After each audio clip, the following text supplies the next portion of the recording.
wiilka laga soo daba ordayo ee garabka la qabanayo suu u socdo fiidyo u duubay ayuu Taliban afka la galay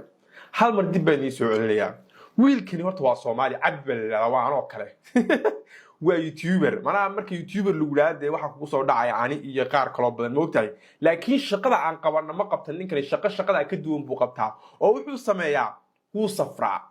safarku kala duwane ani hadii maanta safar lagu yiraahdo wadamo soo duub Maldives baa soo duubi Dubai baa soo duubi New York baa soo duubi maraha meela aan isleeyahay dadku way ka helayaan oo qurux badan ma soo duubi ninkan waxa ma sameeyo ninkan uu baxa wuxuu aadaa wadamada halista ah halista markaan ku leeyahay waxa kamid ah Afghanistan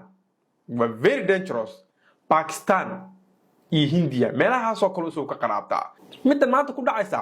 mid ka horeysay baa jirta isagoo Hindiya jooga oo videos ka duubanayo maqaaxi wax ka cunaya ayuu arin la mid horta la kulmay oo macnaha waa la cunsuriyay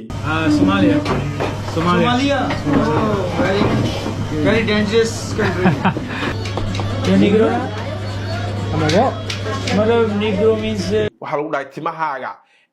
wax nool oo dhax socdo miyaa ku jira mana sideen noocan u yihiin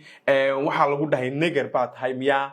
adu waxyaabo badan baa lagu dhahay marka ninkani wuu og yahay wuuna ogaa markuu wadamadan tagaayo dhibaatooyinka uu kala kulmi karo oo dawuba noo soo duuba laakiin hadda Afghanistan buu tagay Afghanistan oo si gareys ma umaleeyay meel safe ma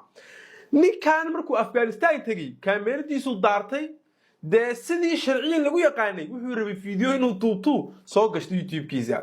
arintu waxay ka bilaabmatay markuu kaamirada daaru xogaa yar socday in la soo tuuriyayo dad waaweyn oo sleedahay 30 jir 25 26 34 meelahaas jiraan aynta dhagaxaan iyo qoriyo ka daba qaataan soo tuuriyeynaya ninkan horta ma arkaan u malinaya intaas videogaas oo macnaha isagu video uu sii duubtaayo macal gadaal ma eego qofku haduu og yahay in wax laga soo daba tuurayo eega moogtay muunan ogeyn kulli markuu video edit garanay uu arkay haddana soo u socday oo ninkan isku lahaa video qurux badan Afghanistan ka soo gudbi waxa dhacday in laga soo daba ordaba ninkan ka soo daba orday haddaba nin iska normal ma aha mana qof meel iska taagan ma aha waa nin Taliban oo si gareyn Soomaaliya very dangerous waa laga soo daba ordaa ninkan waa loo imaanaa waxa lagu dhahaa waraaqadaad wadanka ku joogtay la tus ilaa dadku ka yirduuyay moogtahay timiisu adeegiin waa nin madow af English ku hadlaya mana waxa soo dhan buu la yaabay ninkaniyo wuu ka soo daba cararay wuxuu ku yiri waraaqadaad wadanka ku joogtay